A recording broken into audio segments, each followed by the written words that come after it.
This is the story of two sisters, Jessica Tate and Mary Campbell. Jessica lives in a neighborhood known as Rich. Jessica likes life. The only thing about life she would change, if she could, is that she would set it all to music. The Tates have more secrets than they do money. We're approaching Mary Campbell's house. Mary, too, likes life. Unfortunately, life doesn't seem to be too crazy about her. As you can see, the Campbells don't have nearly as much money as the Tates. They do, however, have as many secrets. In last week's episode of Soap, Danny once again tried to kill Bert, but couldn't. Corinne tried to talk Father Timothy Flotsky into leaving the church and going with her, but couldn't. Unable to have the only man she ever wanted, Corinne decided to go ahead and move in with Peter. Meanwhile, Jessica was telling Peter she could never see him again. Corinne walked in and found her mother kissing Peter. Little did she know her mother was kissing him off. Corinne, unable to have Father Tim, the man she wants, can't live with him, and finding the man she has with her mother can't live at home. And since she has to live somewhere, she decides to move in with Peter anyway. Confused? You won't be after this week's episode of Soap.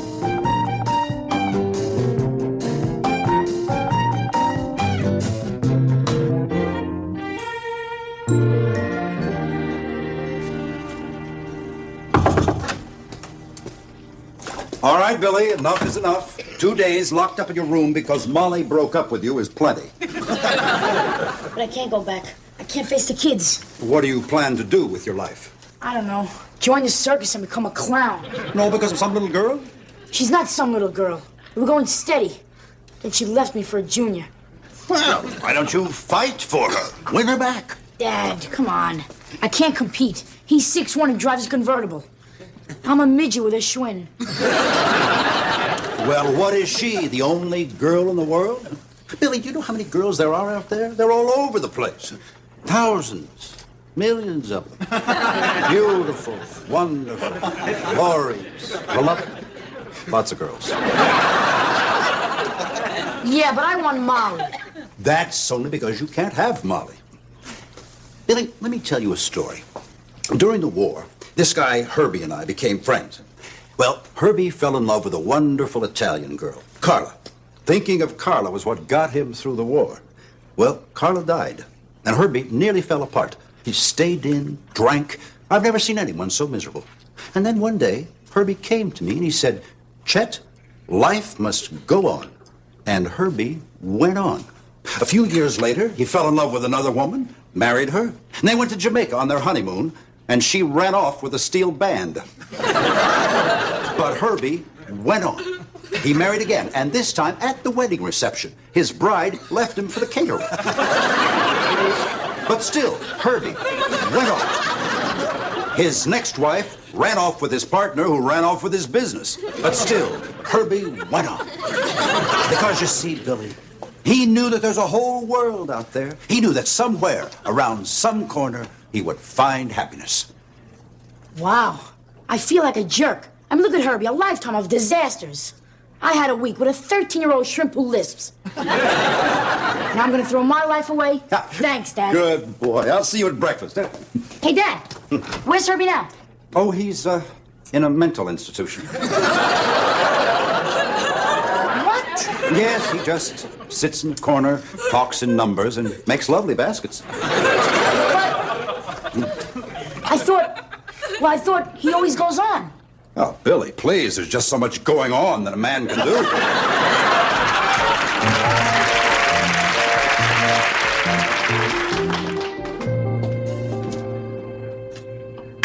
Are you going to tell Mr. Tate that Corinne is moving in with Peter? Because if you are, that's 2 places I won't have to set no more. No, Benson, only one place. Corinne's. 2, because when Mr. Tate finds out, it's going to kill him. Good morning. Morning. Good morning, Chester.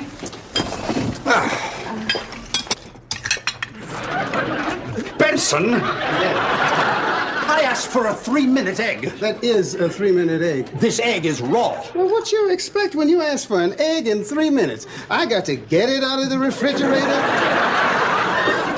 Get it onto a plate, get it all the way in here. You want it cooked, and you got to give me 10 minutes.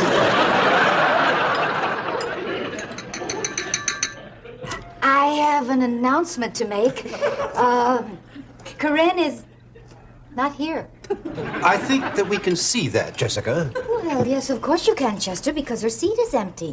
Where is she? Corinne is moving. Moving? Where? Where? Where is she moving? Oh, Chester, that is a good question. Corinne is moving into an apartment that she's going to share with someone. Oh, well, I'm not surprised. Not yet. I'm sure she's at an age when she wants to be on her own, and she's going to have a roommate. Yes, dear. Good. I really don't want her living alone. Do we know the girl's family? Yes, we do. We know the family really quite well. As a matter of fact, we're all almost related. Good. Who is it? Billy, run upstairs and get Mother something. Why can't anybody ever talk in front of me? I mean, I walk into a room and conversation stops. I went around for years thinking a surprise party was being planned for me. Well, I'm not leaving, Mom. I'm not missing this. Jessica, who is the girl? What girl, Chester?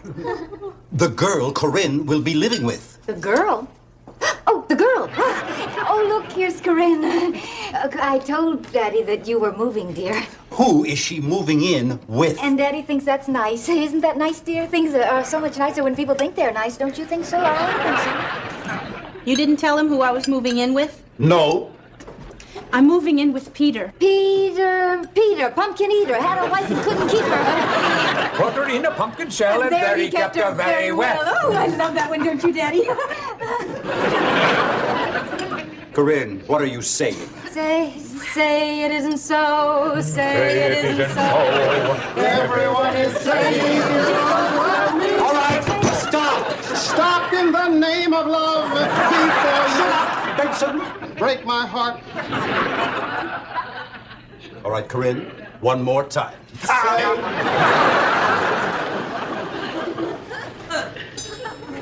I said I'm moving in with Peter. Peter. Who's Peter? Peter Campbell, the tennis pro. That's it? That's the big thing? I thought it'd be something good. I'm sorry, Daddy. Goodbye. Goodbye, Major. Goodbye, Benson. Corinne, if you need anything, you call me, okay? But don't bring your laundry around here, because I ain't gonna do it. That's it? You're just going to sit there while our daughter throws her life away? Chester, I don't know what else to do. Get her back. How? Well, you'd better think of something, Jessica, because my blood pressure's already redlined it. All I have to do is stand up, and I will have a cerebral hemorrhage on the spot. Simon says, stand up.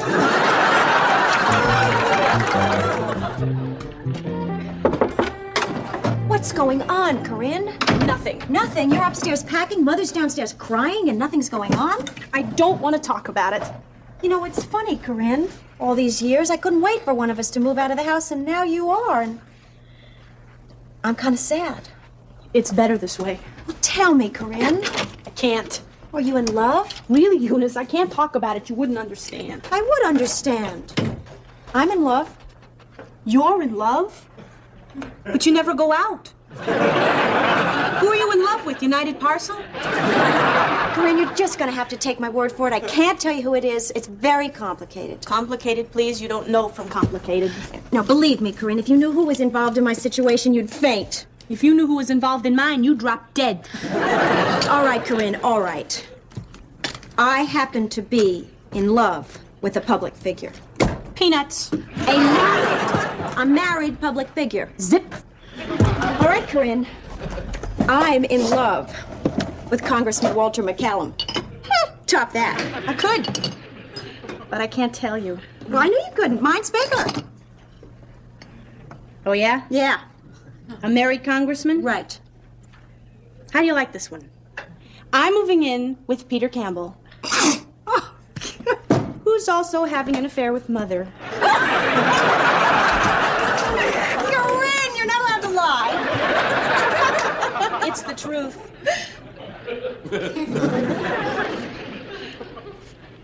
Mother? Our mother. The mother downstairs? Jessica? The redhead? That's the one. You win. I can't believe it. I mean, it took me 20 years to believe she did it with Daddy.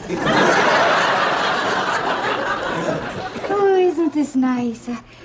Oh, I just love this. All the Tate women are gathered here together. Well, you two probably have a lot to talk about. Yes. No. You two probably have a lot not to talk about, in which case I'll still leave.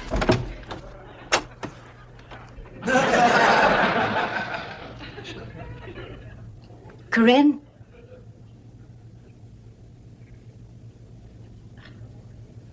You know, Corinne, in life, people make mistakes. Little mistakes and big mistakes, and I made a big mistake. Well, actually, I made a huge mistake, and I am sorry.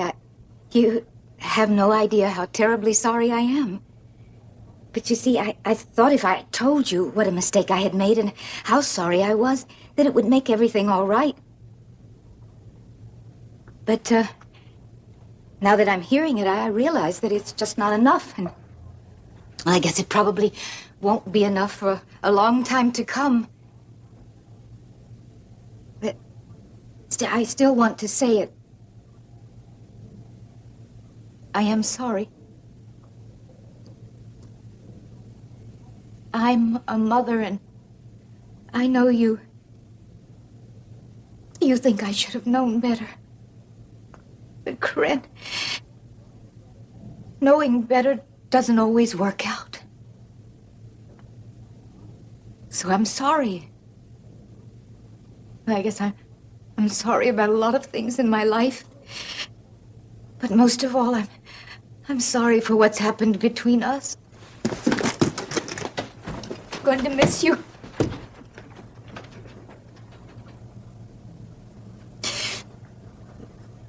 Goodbye, Corinne.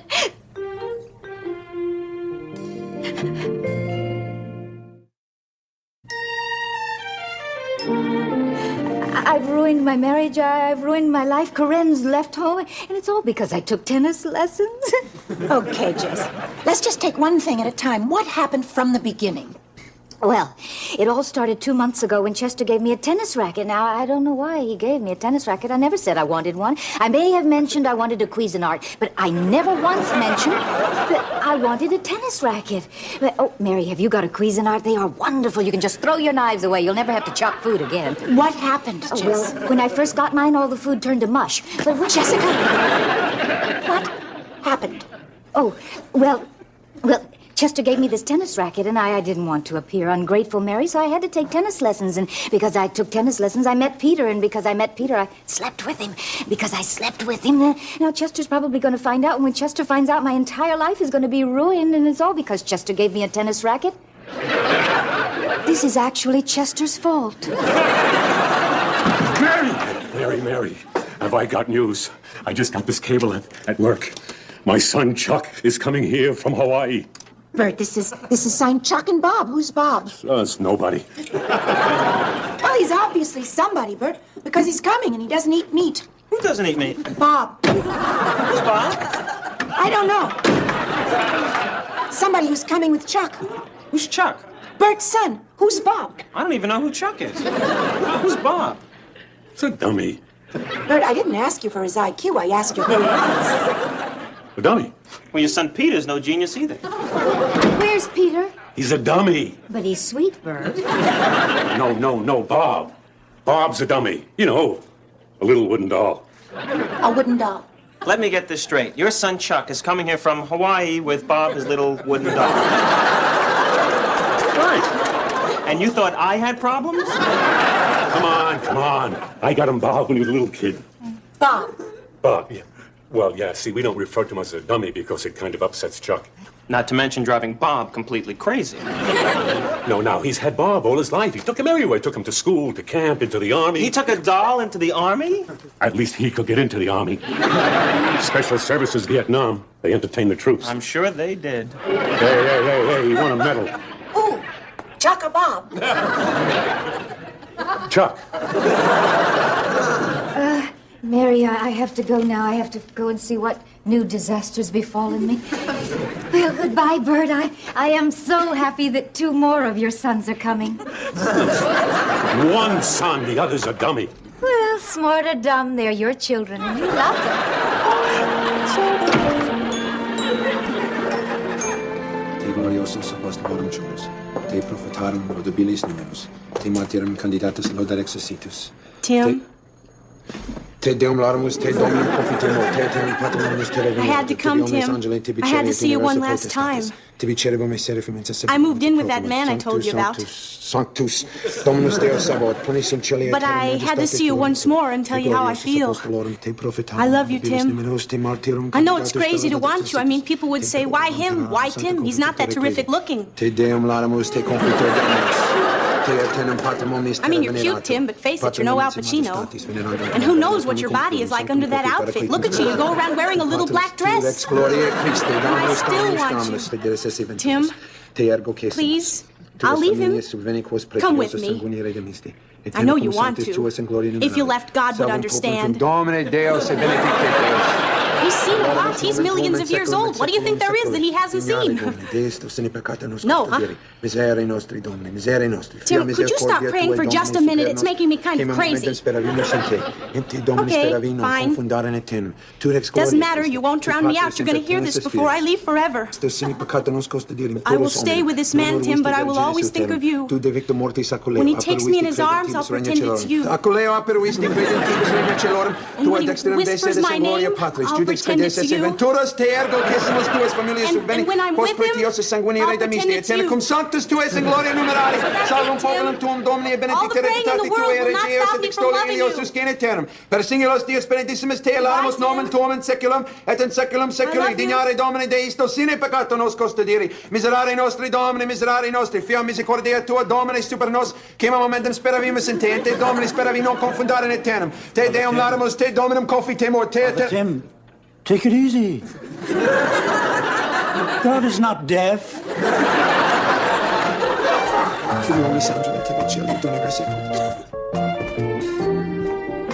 Godfather? Over here, Daddy. Over here. Godfather? Ah, here I am, Danny. Danny, I'm in the middle of a catastrophe. This is my only healthy tomato plant. Look, Pinnacle. You know what this is, eh? Tomato bugs. These bugs live for only one thing in life, destroying tomato plants. Nice work, eh? Now, what I want to know is this. In the middle of the largest city in the world where there is no agriculture to speak of, on the roof of a 20-story building, how do you know there's tomatoes here? I don't know. Hey, maybe there was a couple of bugs on a farm somewhere in the Midwest, and one bug said to the other bug, hey, let's go see what's doing in Manhattan, huh? That's not funny, then. These tomatoes are dying. These tomato plants are dying, and I can't save them. Well, Daddy, I've been reading the obituaries the last few days, and I look, and I look, and I look, and never do I see the name of Bert Campbell, and I ask myself, hey, where do I see this name? Well, it's because he's not dead yet. Ah, well, that certainly clears up the mystery, eh? I was thinking that probably was it. Yeah, that was it. So what are you waiting for, Daddy? Eh? You should die of old age. Father, I just don't know how to do it. Well, you don't have to be an engineer, Danny. You take the gun, you point it, you pull the trigger. It'd be nice if he was in the room. So, Danny, you be a nicer boy, huh? You go home and kill Bert. Father, I just can't do it. Oof, Look, I know you said in order for me to leave, I had to do you a favor. Yeah? Okay, couldn't you give me something else to do? Ma, what did you have in mind, Danny? Huh? You want to clean out my garage? You want to Simonize the limousine? Hey, a deal is a deal, Danny. No? Besides, it's out of my hands now. Oh, I'm sorry. Mr. Lefkowitz wants it done. Well, couldn't I talk to Mr. Lefkowitz? No, please, Danny. Hey, Lefkowitz talks to nobody. Mr. Lefkowitz doesn't even talk to Mrs. Lefkowitz. First of all, you can't pry him away from his cockamamie stamp collection. Godfather, I can't do it. I just can't do it. All right, Danny. You listen to me now, eh? Come over here. This is your last chance. You take this key. This is the key to a remote cabin in the woods, where in the next 2 days, you will kill Bert. You invite him to go fishing with you. Fishing? Well, if you tell him the real reason, I don't think he's going to want to go, eh? All right. In the cabin, there's a fireplace. In the chimney of the fireplace, there's a gun. The body, you just leave it there, and we take care of it. Danny, oh, wait. You're such a handsome boy. Nice looking, you know. I don't want to see your body in Brooklyn and your face in the Bronx. That will upset me. Now, Father, I just can't do it.